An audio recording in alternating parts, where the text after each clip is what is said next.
Alright, so if you downloaded the files, you should have now two files, the package manager and the Unity installer.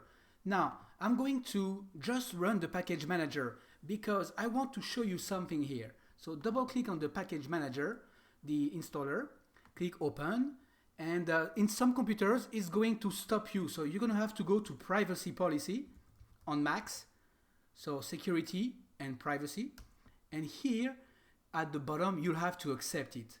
Right there will be a way to say open the app that got revoked. Okay, now it didn't tell me, but I know that on some computers this will happen.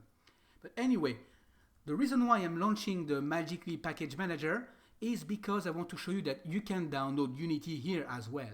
So click on next, and I'm going to install it in applications. And by the way, remember why you installed it. All right, next, and it's going to go and fetch the packages. All right, and I'm launching the manager. Okay, so here again you'll have to provide your username and password. And here it is, the package manager. So what you want here is the Lumn SDK under common packages. So go ahead and click the download link right there to the right, download and install. Alright, it says will be installed because you have to apply the changes.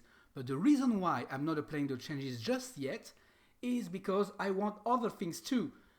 Under Unity in packages right there, I want you to download the Unity API documentation, the Magic Leap Unity package, if you want to install it straight.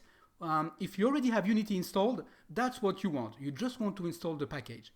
Now, if you're not really sure how to install the package, just download the latest Unity, the one that has the Magic Leap Unity package already with it. And as you can see, you can download the Unity editor as well. Okay, so now I'm going to apply the changes, and this might take a while, so I will see you guys in the next lecture.